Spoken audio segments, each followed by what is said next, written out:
From an SEO perspective, it's a good idea to have a strategy in mind and know what keywords you want a page to rank for before you even start writing content for it. But how do you decide on a keyword to target? How do you know what to type into that focus keyword box? Well, you'll have to do some research. If you're writing a blog post, you'll usually want to aim for what's called a long tail keyword, which is basically a specific keyword containing multiple words. If you have a general idea for what you're going for, a great starting point is to go to Google, start typing some variation of your potential keyword, and look at the suggestions in the drop-down menu. By the way, before you do this, I recommend signing out of your Google account or opening a private browser window so the options won't include your search history or tailored suggestions. But anyway, all of these suggestions come from real search data, so these are actual keywords that people are using to search the web. A good starting point for this method would be frequently asked questions. Think of the questions that people in your target audience often ask and spin those into the keywords they may use to do research. This is another time when Quora and Reddit and niche communities come in handy. Once you've found some potential keywords you'd like to rank for, the next thing you'll want to do is determine the search volume for those keywords. In other words, how many people are searching for them. Ideally, you'll want something with a relatively high search volume because that means you can get a lot of traffic by ranking for that keyword. To determine search volume, you can use the Google Keyword Planner, which you can find pretty easily just by typing Keyword Planner into Google.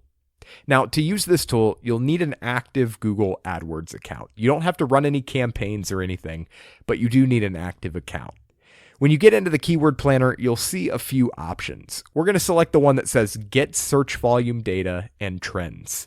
When this box pops up, you can enter one or more long-tail keywords, either one per line or separated by commas. For this example, we'll just enter one keyword and then click Get Search Volume.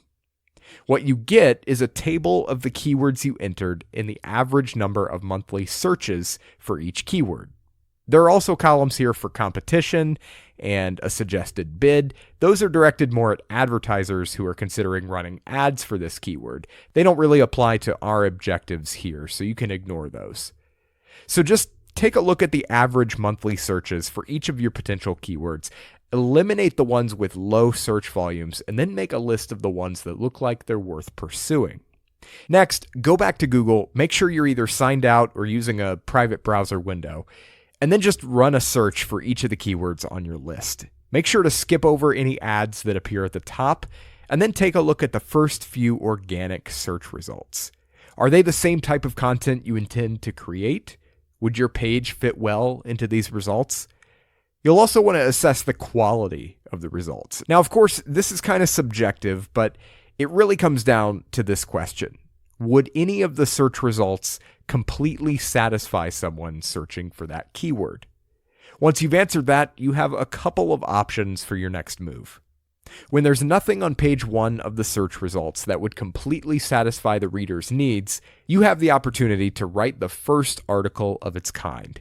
So spend some time doing research and putting together a really epic resource that provides exactly what people are looking for when they search for that term.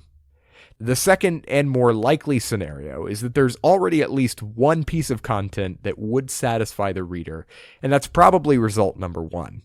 The question then becomes, can you create something better? If the first result isn't absolutely amazing, you can take advantage of that and write the article that people really need by diving deeper and offering more substance than the other top results. And finally, if you're in a situation where all of the top results for your keyword already offer extremely valuable content, you still have another option.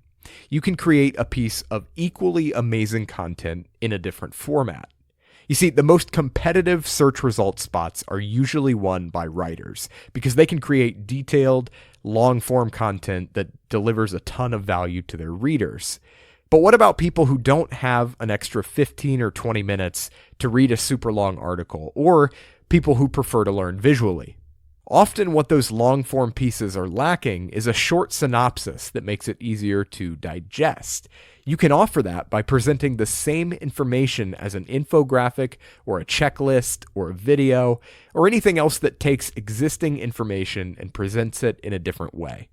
Of course, you'll want to cite your sources and give credit where it's due, but your content may actually be more valuable than the original stuff to a certain segment of people who prefer that alternative format.